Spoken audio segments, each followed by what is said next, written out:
Shalom everyone from Beit Shai, and thank you for joining me in the study of Parashat Vayigash. Today we will try to understand Yosef's position after he revealed himself to the brothers, and after he realizes that his father is still alive and he would like to reconnect with him. So the Torah continues and begins really with a conversation that Yehuda had with Yosef and trying to convince him to let Binyamin go. So Yehuda says to Joseph, Judah says to Joseph, Adoni sha'al et avadav le'emor, hayesh lachem av o ach. My master, Joseph, he didn't know that it's Joseph yet. He says, you ask your servants, do you have a father or a brother? Vanomer el Adoni, and we said to our master, yesh lanu av zaken ve'iled zkunim katan. We do have an elderly father and we have a young brother. Ve'achiv met, and this, our youngest brother, his brother, died. Vayivater hu levado le'imo ve'aviv ahevo. And he's the only child now for his mother, Rachel, and our father loves him.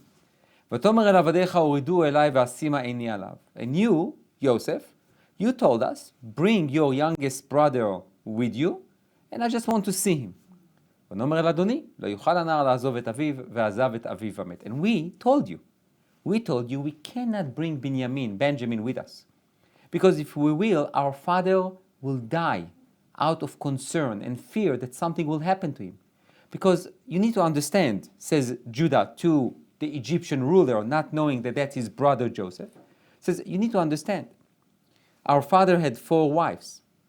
And Rachel, that's Benjamin's mom, she died, and she had only 2 children, Joseph and Benjamin. Joseph is gone or is dead, and his only brother, Benjamin, is only with his father, and Yaakov will just not allow us to bring him. But you insisted, and we brought Benjamin. Because you said, Vatomer el avadecha, you said to your servants, Im lo yared achichem hakaton itchem lo tosifun lirot panai, which means, you told us that if we don't bring Benjamin, we will not get food. And if we will not get food, and there is famine, we will die. So we had to. So when we went back from Egypt, back to the land of Israel, we shared your request with our father, and our father says, Shuvu shivu lanu me'at ochel, and our father obviously refused to give Benjamin, and he says, okay, now we have no food, go back to Egypt. But we told him, ונאמר, לא נוכל לרדת אם יש אחינו הקטון איתנו וירדנו, כי לא נוכל לראות פני האיש ואחינו הקטון איננו איתנו. Judah is basically reflecting on the entire drama that Joseph was not privy to, which means Joseph is in Egypt. He tells the brothers, if you want to see Shimon, that I took to be in prison, and if you want to get any food, you need to come here with Benjamin. We told you he's not allowed to come, and you insisted. So we went back to the land of Israel. We shared it with our father, who totally ignored what we said, and only when there is no food for the family, he said to us, okay, go back to Egypt. And then we told him we can't, because this Egyptian ruler told us that we cannot see him unless we bring our youngest brother. And then Yehuda continues with a so emotional, powerful speech to Joseph. ויאמר עבדך אבי אלינו, אתם ידעתם כי שניים ילדה לאשתי. So our father told us, says Judah, to this Egyptian ruler, Joseph, our father told us, my wife gave me 2 children. She gave birth to 2 children. ויצא אחד מאיתי. One left me, which obviously is Joseph. But let's pay attention to what Yaakov says. ואומר אך טרוף טורף ולא ראיתי עד הנה. And I, says Yaakov, and that's what Judah reflects to Joseph, I said that he was probably eaten by an animal, by a beast, and I didn't see him until today. Let's pause here for a second. There's obviously a question that's like almost the elephant in the room that all the commentators are asking. How come that Yaakov did not try to find Joseph? And how come that Joseph, after becoming the second in command in Egypt, did not send an emissary, an agent, to tell Yaakov, I'm alive? And wherever angle you look at this question, the amazement that it did not happen is something that each one of us needs to ask. How come? Yaakov loved Yosef. You don't look for him? Yosef loved Yaakov. Don't you send an emissary to tell Yaakov, look, I'm alive? So now I would like to suggest to you the following. Yosef did not send an emissary or an agent to tell Yaakov that he is alive, perhaps because he was so disappointed that he was not searched for, which means he is in Egypt for so long and no one from his family is looking for him. So maybe he said, you know what? Perhaps they don't care about me.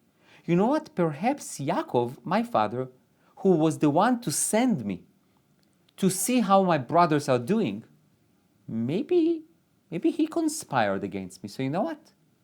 Let just things happen, and you know what? I'm not going to do anything about it. But the question is more about Yaakov.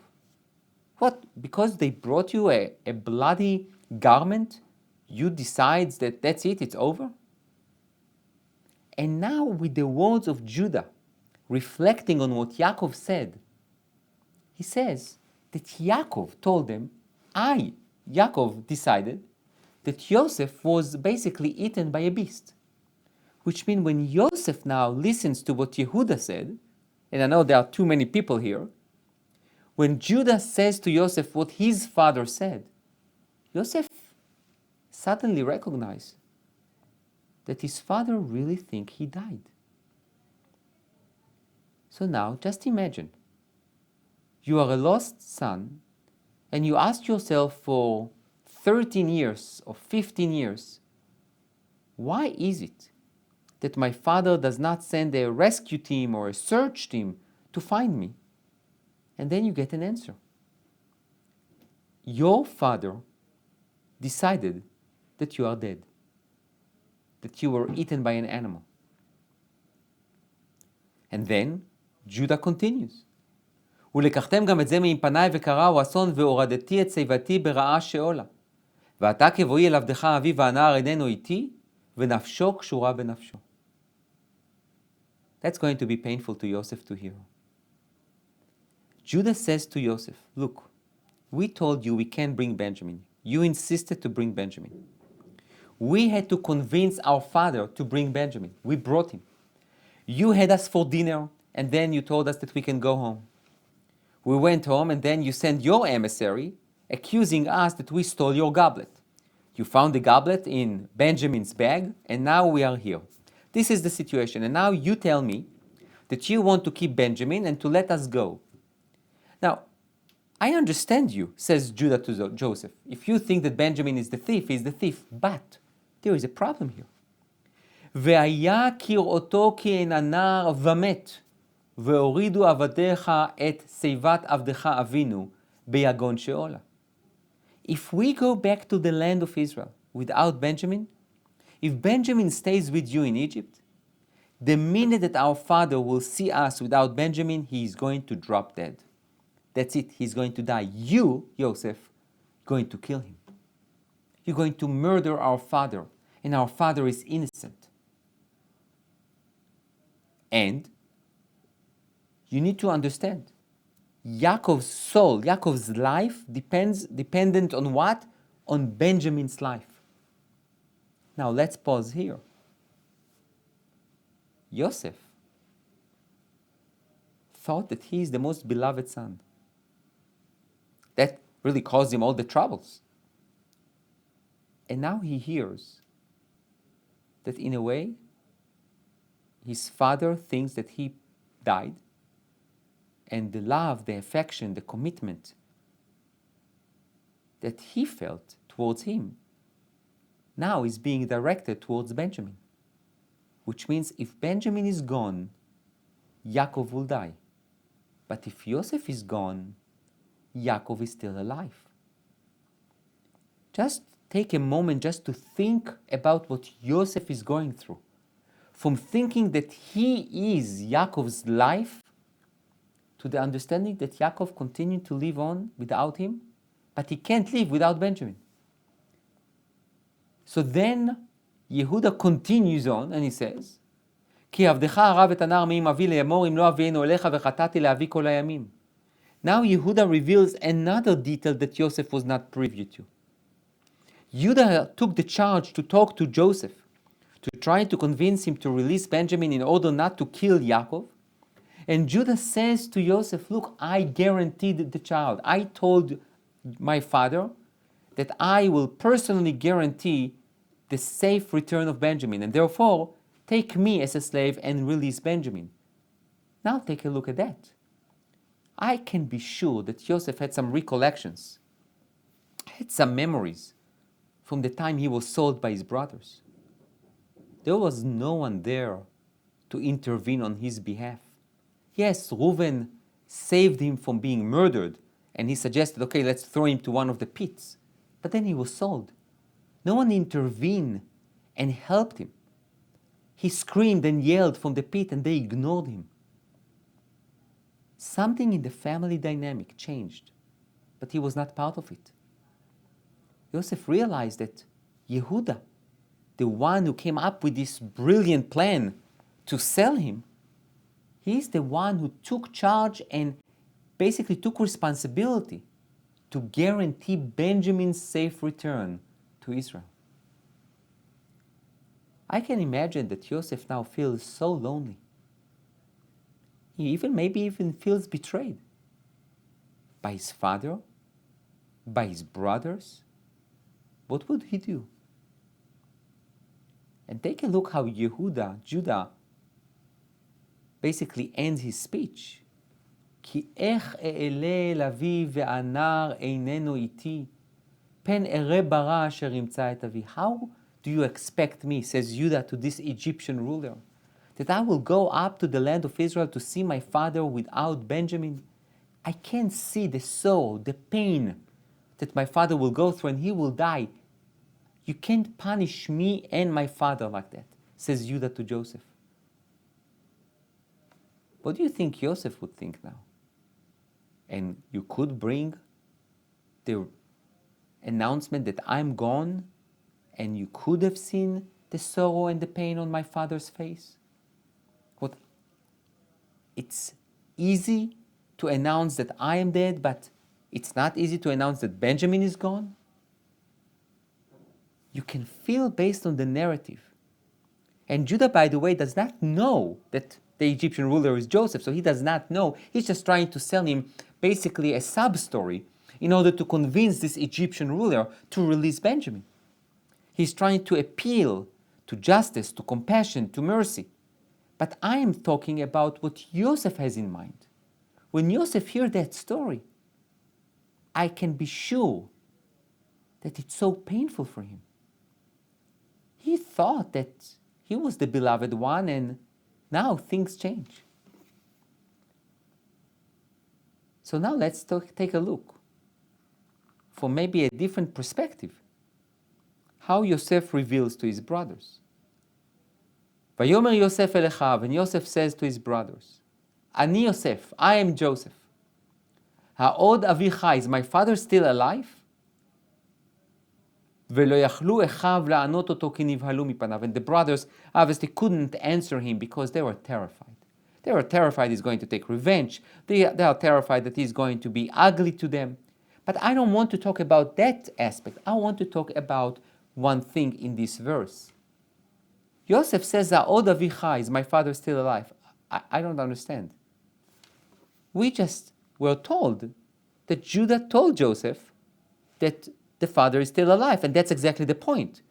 If we come back to the land of Israel without Benjamin, our father is going to die, which means our father is still alive. Which means, how can we understand Joseph's question? What do you mean, Ha'od avi chai? Is my father still alive? Obviously he is. Says the Beit HaLevi, in his interpretation, אני יוסף העוד אבי חי ולא יכלו אחיו לענות אותו כי נבהלו מפניו. I am Yosef. Is my father still alive? His brothers couldn't answer him. Says the Beit HaLevi. הנה בפסוק זה יש להתבונן בו הרבה. Says when you read this verse, it's puzzling. והרי כל דברי יהודה אליו בוויכוחו עם יוסף היה רק שחושש לצערו של אביו וכמו שאמר לו, כי איך אעלה אל אביו והנער יעל אל אביו. ותוך כדי דיבור שואל ממנו העוד אביחי, says the Beit Halevi, our question. I don't understand. Just a minute ago, Judah told you, their father is still alive, and he will die if you don't release Benjamin. So what kind of a question is it? Is my father still alive? וגם, דהרי תכף בעת ביאתם פעם שני למצרים, שאל להם, השלום אביכם הזקן אשר אמרתם עודנו חי? והם השיבו, לא, כי הוא חי. והלא מאז בואם למצרים עוד לא נסו מזה, ומה מקום יש לשואלם עכשיו שנית? The Beit Halevi enhanced the question and says, I don't understand. The second time that the brothers came to Egypt, the first question that Joseph asked them was, is your father still alive? And they said, yes, our father is still alive. Now, they didn't leave Egypt. They sat for dinner with Joseph. They were sent on their way back to Israel. But on the way to Israel, they were caught by Joseph's emissary, who took all of them back to Egypt. So they were never in Israel yet, since the second time that they went to Egypt. So even if their father died, they would not know. So what's the point of asking a question that you know the answer? ועוד יותר, כי אם תיתכן השאלה, מדוע לא נאמר התשובה? זאת השאלה. מה ענו לו אחיו? אז זאת השאלה. And even more than that, let's say that we understand the question, but there is no answer. So if there is no answer, what's the point of the question? So the Beit Halevi is really strengthening our question. What is the meaning behind Joseph's question? Ha'od avichai, is my father still alive? A brilliant answer that I think reflects so much of the psychology and the emotions that Joseph felt when he heard Judah's speech, we can find in the Sforno. This 16th century commentator from Italy said the following: העוד אביחי, אי אפשר שלא מת מדאגתו עליי. When you read this interpretation, you can hear the disbelief and the disappointment, in a way, that Joseph had. Joseph could not believe that his father is still alive. It's impossible. It's impossible, says Joseph, that he did not die because of his concern for me and his love for me. I cannot believe you that he was able to overcome the fact that I'm gone, that I am dead. I can't believe that when I was gone, he did not die. I always thought, says Joseph in his mind, that he can't live without me. And now you tell me that not only that he can live without me, he can love someone even more than me, Benjamin. Because you are telling me that if he does not see Benjamin, the minute he doesn't see him, he will die. It's hard to even describe the disappointment that probably Joseph felt. Not that, God forbid, Joseph wanted his father to die, God forbid. But he said, I just can't believe that he could continue on living without me. I thought that I am the center of his life. I thought that I am his heir. I thought that I am the one to continue his legacy, but now I realize that I'm not. So I am Yosef. העוד אבי חי? You really want to tell me that my father is still alive even though I'm gone? So that's what the Sforno suggested. The Ktav and the Kabbalah in the 19th century says something else. העוד אבי חי, שאל להם זה, he asked them about it. כי חשב אולי מה שאמרו עד הנה, שימות אביהם ביגון, היה כדי שישיגו מבוקשם בהשבת בנימין, ובאמת איננו חי, ולזה רצה לדעת האמת. So he brings the Ralbag, Rabbi Levi ben Gershom from the 14th century, he brings his interpretation, that says that Yosef asked the question because he didn't really believe them. He thought maybe they tried to trick him and to say that if he will not release Benjamin, their father will die, but maybe he's already dead. So they are just trying to trick him and to guilt him into releasing Benjamin. Even though it's a very interesting interpretation, but he gets no answer. Therefore, says the Ktav and the Kabbalah, says ve'efshar she'ahei hei hatema. העוד אבי חי, ההוד, the letter ה', אם אפשר הוא שיחיה עוד אבי, אחר עברו עליו כל הצרות האלה. So here the Ktav and the Kabbalah make it a little bit more gentle. Yosef says, it's not only about me, but I'm gone. Rachel, my mom, is gone. All those tribulations, all those afflictions that Yaakov went through, you want to tell me that he is still alive? Which means Yosef, now, I guess, find out that Yaakov is, A, is stronger than he thought, and B, he realized that his father is not only about him, meaning about Yosef, but he's about a mission, a destination, a vision for the entire family, and not only for Yosef. When Yosef realizes it, he understands that he is not the only heir of the family.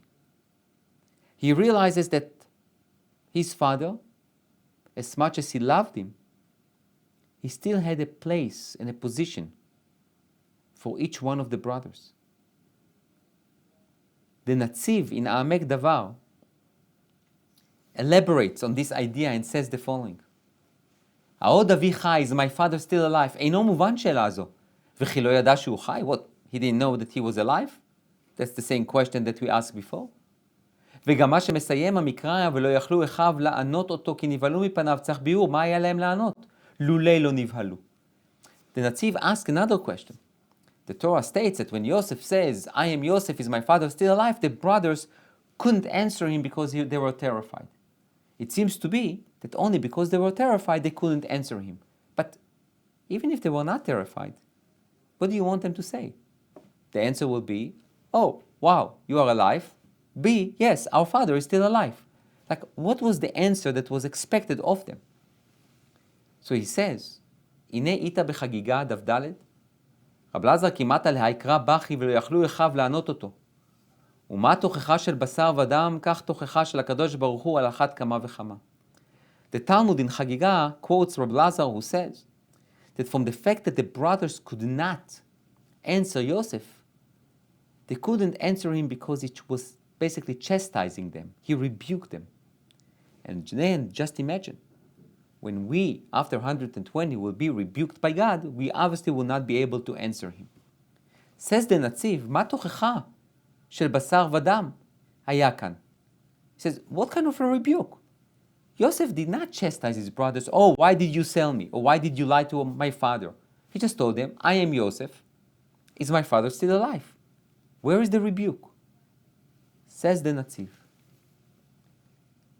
אלא חז"ל הבינו פשט הקרא, שהוא כמטמיע. אם באמת עוד אבי חי, ולא מת מדאגתו עליי, בהיותו יודע שהיה אהוב אצלו מכל בניו. Basically, Yosef's rebuke is, how can you tell me that my father is still alive when his entire life was around me? So where is the rebuke? The rebuke is, ותמיהה זו היה תוכחה לאחיו. ואפילו אם לפי מחשבתם דנו את יוסף בצדק. Joseph's chastise or rebuke to his brothers was, even if you thought that I am a threat to you because of my dreams, היה להם לחמול ולחוש על אביהם, שהרי ידעו כי אהבתו עזה אליו. You should have known better. Even if you think that I am a threat to you, how could you do it to our father? To bring such pain and sorrow to our father. ועל זה כתיב, ולא יכלו אחיו לענות מפני הפחד והבושה. They understood the rebuke. Yosef says to them, העוד אבי חי? After what you did to him, how come you didn't have the heart, the compassion, the mercy towards our father, our elderly father, to basically make me disappear and not to take into consideration what it will cost to our father? And they couldn't answer it. Now, why couldn't they answer him? Says the Netziv. It's because they were terrified. But if they were not terrified, they could have an answer. And the answer was, it's true. You were very beloved to our father. But you know what? Your father loved the other brothers as well, his other children as well. The fact that he loved you very much does not mean that it comes to exclude all the others. And you know what's the proof? Benjamin. Benjamin, if he will be gone, then the father will die. But not because of you. Not only because of you. Which means, according to the Netziv, one of the major realizations that Yosef is going through, and this is a transformative change in mindset that Yosef is going through, the revelation is that he is not and he was never the only child. You have brothers, and they also have a position. They also have a role in Am Yisrael. It's not only about you. And I think that when this internalization hits Yosef, you can see that he understands it and he acts upon it.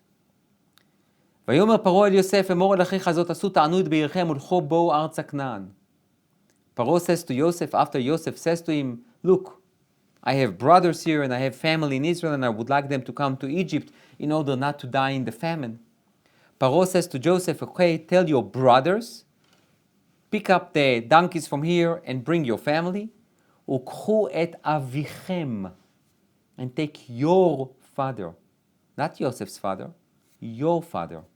ואת בתיכם and your homes and your children, ובואו אליי.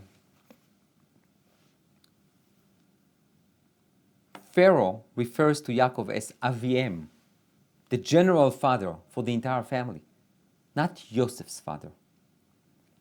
However, with Yosef, it's still slow to change. The Torah states, ולאביו שלח כזאת, 10 חמורים נושאים מטוב מצרים. When Yosef sends the brothers to bring Yaakov and the family, he gives them gifts. But the Torah says, to his father he sent, and there is a list of gifts. And then he says to his brothers, וישלח את אחיו וילכו, ויאמר עליהם אל תרגזו בדרך. He says to his brothers, go to the land of Israel and don't fight. ויעלו ממצרים ויבואו ארץ כנען אל יעקב אביהם. Again, the Torah basically tried to create a contrast between Aviv, Yosef's father, and Avihem, the father of all the children. So it takes time to Yosef. It takes time for Yosef to realize that he is not the only child. And then the Torah continues, וידברו אליו את כל דברי יוסף, when the brothers comes to Yaakov, back to the land of Israel, and they share with him everything that Yosef says. וירא את העגלות אשר שלח יוסף לשאת אותו, when Yaakov sees those wagons that Yosef sent from Egypt to carry him back to Egypt, ותחי רוח יעקב אביהם. And the spirits of Yaakov, their father, basically grew. Which means, when you look at this pasuk, it could end with ותחי רוח יעקב. And that's it. And the spirit of Yaakov was renewed. Why do we need the word Avihem, their father? Because now, even Yosef understands. It's not only my father, Ha'od Avi Chai. Is my father still alive? It's Avihem. It's their father. Everyone, each one of his children. I think that the understanding that Yosef had to go through is painful. But in a way, that's the story of Am Yisrael. Yosef really thought that, like with the previous generations, There's going to be one brother who is going to be chosen, one child who is going to be chosen, and one will be rejected. In his case, he will be chosen, and the other 11 brothers and one sister will just be rejected. Or they will be his slaves, his servants. And because Yaakov is my father. But it doesn't work like that. Yaakov is the father of all the tribes. Some tribes can contribute more, some can contribute a bit less. But you need everyone. You can't just say, we are going to choose one and reject the others. You need every tribe, you need every brother, you need every sister. And only when all the brothers comes together, when all the brothers realize that Yaakov is not their private father, but it's all inclusive, then Yaakov's spirits can be renewed. And I think this is a tremendous lesson, not only in trying to understand the psychological change and the total mindset that Joseph had to go through, this change in his mindset and his perception and his understanding of his role and Yaakov's role in shaping Am Israel, the people of Israel. But after he realized that, they need to work on it. And we see in Tanakh that they didn't get it yet. When there was the separation of the kingdom of Israel with Judah and Benjamin on one end, and then Joseph and his tribes on the other hand, you could see the division. So in order to renew Yaakov's spirits, we all need to come together. Thank you.